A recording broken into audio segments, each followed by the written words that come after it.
오늘의 MOTW는 마커스 레시포드 선수입니다. 최근에 활약도가 대단하기 때문에 이 선수에 대해서 저희가 좀 심도 있게 이야기를 해볼 수가 있을 것 같은데요. 최근에 활약 이전에 예전에 레시포드에 대해서는 두 분이 좀 어떻게 생각을 했는지 들어보면서 레시포드에 대한 이야기 시작을 해보도록 하겠습니다. 이명철 해설부터 한번 시작을 해보죠.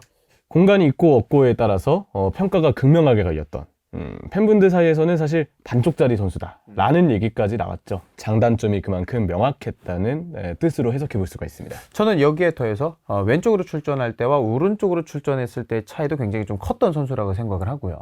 그러니까 왼쪽으로 나왔을 때 오히려 이제 활약도가 좀 더 좋았죠.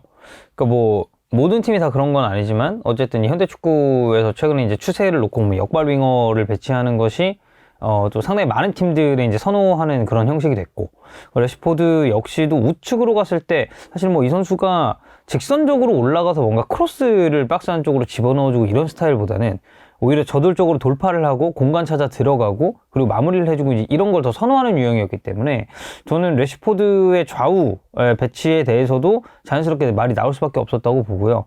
추가적으로는 사실 이 선수가 부상이 또 없었던 선수가 아닙니다.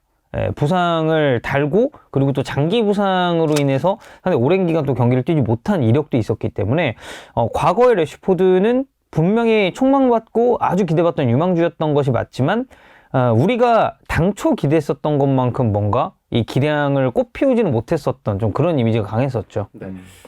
지난 시즌으로 저는 기억을 하는데요. 파리 생제르맹과의 링크가 있었을 때 그때만 하더라도 맨유 팬들의 대부분이 마커스 레시포드를 이제는 맨유가 아닌 다른 곳으로 보내야 된다라는 여론들이 굉장히 좀 많았습니다. 그만큼 우상향을 하다가 앞서 황덕현 해설이 말해줬던 것처럼 부침도 있었고 부상도 있었습니다. 올 시즌 턴하우 감독이 만약 부임하지 않았다면 마커스 레시포드가 또 한 번 우상향을 그리면서 이렇게 좋은 모습을 보여줬을 거라고 좀 생각을 하세요?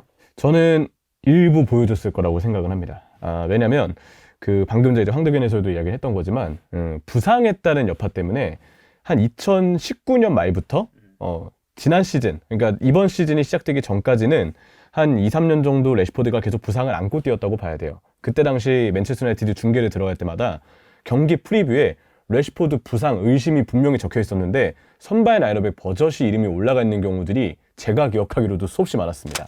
솔샤르 감독이 레시포드가 아직 잔부상을 안고 있다라고 얘기를 했는데도 얼마 안 가서 바로 경기를 뛰었고 그 경기를 뛰다가 허리 쪽을 잡으면서 교체 아웃이 되고 어깨 쪽에 부상을 당하고 유로도 소화를 하긴 했지만 결국은 몸 상태가 좋지 않았고 이런 일들이 레시포드에게 굉장히 많았거든요. 근데 다행히 이번 시즌은 레시포드가 부상을 좀 털고 일어났게 됐는데 꼭 테나 감독이 아니었다 하더라도 레시포드가 어느 정도 부상을 좀 털어내지 않았을까. 그래서 좀 기량은 올라왔을 거라고 생각은 하고요. 근데 한 50% 올라왔을 기량을 테나 감독과 지금의 동료들이 200%까지 끌어올린 거는 맞다고 생각을 합니다. 그러니까 이 부상을 어쨌든 안 달고 뛴다는 것 자체가 저는 가장 결정적인 요인이라고 보고, 이게 부상 완치 후에 정상적으로 훈련을 소화를 하고, 사실 뭐 이제 우리가 뭐 K리그 선수들도 이야기를 하지만 동계 훈련을 소화를 하느냐 안 하느냐에 따라서 그 시즌의 당락이 결정된다고 할 정도로 미치는 영향이 지대하거든요. 그래서 이런 정상적으로 훈련을 소화한 이후에 감독이 부임을 했는데 이 감독과 또 이제 함께 어떻게 보면 시즌을 이제 꾸리지 않았겠습니까? 이 맞는 롤을 부여한 감독과 부상에서 완치하고 정상적으로 훈련을 소화한 레시포드 간의 저는 시너지 효과라고 좀 생각을 해요. 이제 그런 면에 있어서 올 시즌 레시포드는 다양한 이유가 있겠지만 이미 올라올 수 있는 가능성이 있던 선수에 저는 터나 감독이 좀 기폭제를 달아준 게 아닌가 좀 그런 느낌은 있습니다. 굉장히 좀 어린 나이에 프로 무대에 데뷔를 했고 어린 나이에 보여줬던 임팩트가 대단했다 보니까 이 선수에 대해서 우리가 뭐 부상이랑 이런 거랑 별개로 좀 보는 눈이 높아져 있지 않았나 이런 생각을 사실 조심스럽게 하긴 합니다만은 월드컵 때 이야기로 좀 돌아가겠습니다. 터나 감독과 함께 하면서 굉장히 좋은 모습을 보여주고 있었고 월드컵에서의 활약도 꽤 괜찮았습니다. 두 분은 월드컵 활약 또 이제 해설위원으로 함께 했으니까 더욱더 깊게 좀 지켜봤을 것 같은데 월드컵에서의 활약은 좀 어떻게 보셨습니까? 사실 이제 카타르 월드컵 당시에는 레시포드가 주전에서 좀 밀렸죠.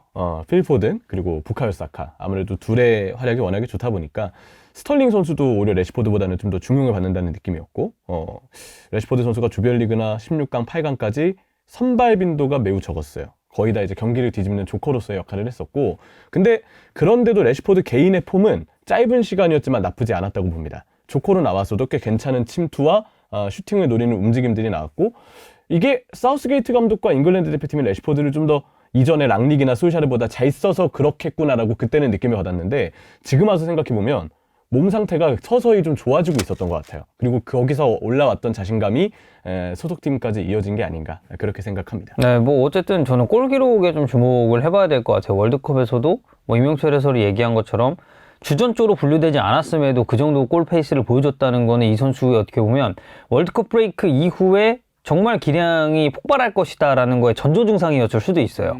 근데 그만큼 좋은 활약을 펼쳤고, 물론 이제 잉글랜드라는 팀 자체가 8강에서 준우승국인 프랑스를 만났기 때문에 좀 아쉽게 탈락을 하면서 이게 여정이 좀 일찍 끝나긴 했지만 8강 무대까지 보여줬었던 레시포드의 폼은 저는 아주 좋았다고 보고요. 뭐 지금 브레이크 이후에 휴식기 이후에 레시포드의 폼이 정말 뭐 미쳐 날뛰고 있죠. 말 그대로. 지금 리그컵 포함, FA컵 전부 다 포함해서 골만 13개, 그리고 도움 4개 기록을 하고 있으니까 포인트 양산적인 측면에서도 이 선수가 확실히 이제는 치고 올라오고 있다. 그리고 레시포드가 이전 시즌을 좀 놓고 생각해 봤을 때 고점이 없었던 선수냐? 잘했던 시즌이 없었던 선수냐? 아니거든요. 분명 잘했었던 시즌이 있었던 선수고, 그렇기 때문에 팬들도 더욱더 기대할 수밖에 없었던 상황에서 이제는 레시포드가 새로운 감독과 함께 저는 더 한층 좀 진화하고 있다라는 생각이 듭니다. 황덕현 해설의 말대로 저는 고점을 보여줬던 시즌도 분명히 있고, 저는 레시포드가 지난 시즌, 지지난 시즌 좋지 않기 시작했을 때 모습을 보면서 어떤 생각이 많이 들었냐면은, 이 선수가 저는 개인적으로 피지컬이라는 거는 뭐 속도라던가 그냥 신체 조건을 저는 동시에 말하고 싶은 건데, 신체 조건이 굉장히 좋습니다. 그리고 킥력도 왼발에 대해서는 여전히 조금은 아쉬움이 있습니다만 오른발로 하는 플레이들에 대해서는 굉장히 좀 강점을 가지고 있고, 좋지 않았을 때 모습 보면은 시야가 좁아졌다라는 생각을 좀 많이 받았습니다. 경주마 같다. 발 앞에 있는 공만을 쳐다본다. 동료들을 확인하지 못하고 비어있는 공간으로의 드리블이 좀 떨어진다라는 생각이 들었는데, 저는 이런 부분들은 사실 좀 멘탈적으로 케어가 됐을 때 극복이 가능하다라고 생각을 했거든요. 하지만 그 멘탈을 케어하는 그간의 감독들은 좀 없었다라고 보는 게 저는 맞다라고 생각을 하고, 그 기간이 길어지다가 올해 터나우 감독을 만나면서 많은 것들이 해결이 되고 좋은 모습 보여준다라고 생각을 하는데, 그래서 저는 올 시즌에 좋은 모습 보여주는 마커스 레시포드한테는 자신감이라는 키워드가 굉장히 중요하게 생각이 드는데, 두 분은 마커스 레시포드의 올 시즌 달라진 점을 뭐 키워드로 정리하거나 한마디로 정리한다면 좀 어떤 표현을 좀 쓰시겠습니까? 일단 좋은 스승을 만났다. 테나 감독을 얘기하는 건 아닙니다. 물론 테나 감독도 좋은 스승이지만 이 베니 메카시 코치에 대한 얘기를 좀 하고 싶어요. 베니 메카시도 이제 선수 현역 시절 때도 라인을 좀 깨는 움직임이 굉장히 좋았던 공격수인데, 뭐 블랙번에서 활약도 굉장히 좀 기억이 나고. 그렇죠. 레시포드에게도 비슷한 플레이를 주문하더라고요. 원래 레시포드의 장점은 앞서서 김수민 캐스터의 이야기처럼 침투와 나름대로 괜찮은 신체 조건들, 빠른 발 이런 부분에 있지만, 좁은 공간에서 이 선수가 볼을 잘 지켜내거나 연계나 볼 운반에 능한 선수는 사실 아니에요. 그래서 저는 지금도 그 역할을 레시포드에게 맡기면 잘할 거라는 보장은 없다고 보거든요. 근데 메카시 코치가 어떻게든 레시포드에게 후연 때마다 침투와 득점 상황에만 집중하도록 만들어주고, 공을 제각기 위치에 각각 갖다 놓아서 어느 상황에서 레시포드가 어떻게 판단을 해야 되는지 꾸준히 득점 시뮬레이션 후연을 진행했다고 해요. 그러니까 레시포드가 필드에서 어떤 상황에 놓이건 항상 연습했던, 반복 후연했던 장면이 나오기 때문에 거기서 득점력을 살릴 수 있었고, 전술적으로도 부여받은 역할이 항상 침투와 득점, 이 부분에 우선시되다 보니까 좋은 장점이 더 나오는 거라고 생각합니다. 그러니까 사실 이런 코치의 부임, 그러니까 어떻게 보면 감독은 전체적으로 선수를 관리한다고 우리가 이야기를 많이 했을 때, 코치는 선수와 저는 조금 더 이 훈련 상황에서는 맞닿아 있다라는 느낌을 많이 받거든요.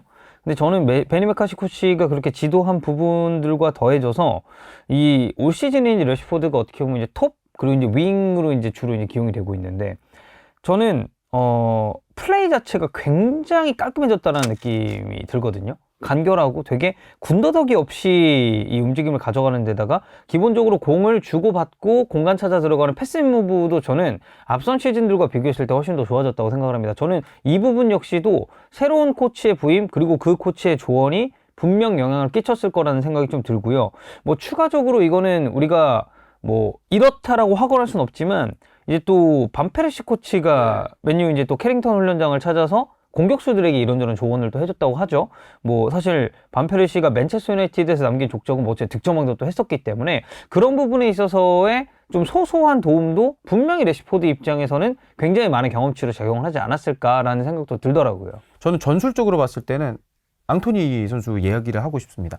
앙토니 선수가 뭐 몸값이 워낙에 이적료가 컸기 때문에 많은 팬들이 이 선수에 대해서 좀 부정적인 인식을 갖고 있고 실제로 공격 포인트를 생산하는 것만 봤을 때는 윙포워드로서는 분명 아쉬운 부분이 있다라고 생각합니다만은 앙토니 선수가 가지고 있는 장점은 다른 선수들보다 아이솔레이션을 할 수 있는 거리가 짧아도 된다라는 거거든요. 레시포드와 비교했을 때 마커스 레시포드는 속도가 붙어야 되는 거리가 있어야 되기 때문에 아이솔레이션을 둔다고 해도 도약거리가 굉장히 필요한 선수예요.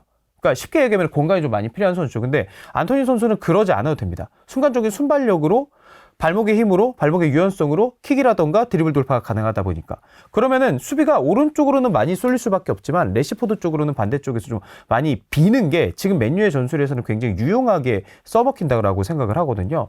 그래서 레시포드가 올 시즌 잘하는 거는 뭐 결국 터너 감독의 선택이기도 했지만 앙토니 선수가 이적이 돼 왔기 때문에 또 있다라는 저는 생각을 하고 있습니다. 아무래도 레시포드가 이제 주로 왼쪽에서 뛰게 되고 톱 자리에 나오더라도 왼쪽으로 빠지기 때문에 확실히 앙토니처럼 반대편에서 폭을 벌려주는 선수가 있을 때는 그 도움을 간접적으로 많이 받을 수밖에 없죠. 저도 그 부분에서 앙토니 선수의 영입 효과가 있다라는 생각이 좀 들고 단적으로 봤을 때 솔샤르 감독 때 맨체스터 유나이티드의 윙포워드는 오른쪽 왼쪽 가리지 않고 다 안쪽으로 들어오기 바빴어요. 흔히 얘기하는 동선 정리가 잘 안 돼 있었죠. 근데 지금은 폭을 벌리는 앙토니가 있고 물론 앙토니는 볼을 가지고 있을 때나 스탯 생산에 있어서 더 많은 분발이 필요하겠지만 어쨌든 폭을 벌리는 움직임 자체만으로 겹치지 않잖아요. 상대 수비가 앙토니 쪽으로 쏠리고 레시포드가 반대편에서 좀 더 많은 공간을 차지할 수 있고 여기에 세컨톱에 있는 브루노 프란데스도 박스 쪽에 침투에 굉장히 능한 자원이기 때문에 그런 부분에서 레시포드를 향한 공간 분산을 동료 선수들이 잘 해주고 있다고 생각합니다. 그러니까 보통 이제 현대 축구의 어떻게 보면 트렌드를 선도한다라고 말할 수 있는 팀들이 정말 잘 활용하는 게 지금 김수빈 캐스터가 이야기한 그런 아이솔레이션 플레이거든요. 저는 그 부분에 있어서의 감독의 역할도 매우 중요하다고 보고 사실 레시포드가 톱으로 나왔을 때도 전형적인 톱의 움직임을 가져가진 않죠. 약간 저는 뭐 움직임만 놓고 봤을 때는 가짜 9번에 가까운 활동 반경을 보여준다고 생각을 하는데 그런 부분에 있어서도 이 선수를 활용함에 있어서의 그런 어떻게 보면 이 멀티성이라고 해야 될까요? 다양성을 또 스쿼드 안에 심어주고 있고 그리고 말씀해주신 뭐 앙토니와의 호흡이라든지 아니면 다른 공격수들 그리고 다른 동료 선수들과의 호흡 그러니까 이런 복합적인 면이 올 시즌 레시포드에게는 굉장히 큰 자신감이자 선수 본인에게 있어서 뭔가 포인트를 양산할 때도 좀 긍정적인 영향을 끼쳤다고 생각합니다.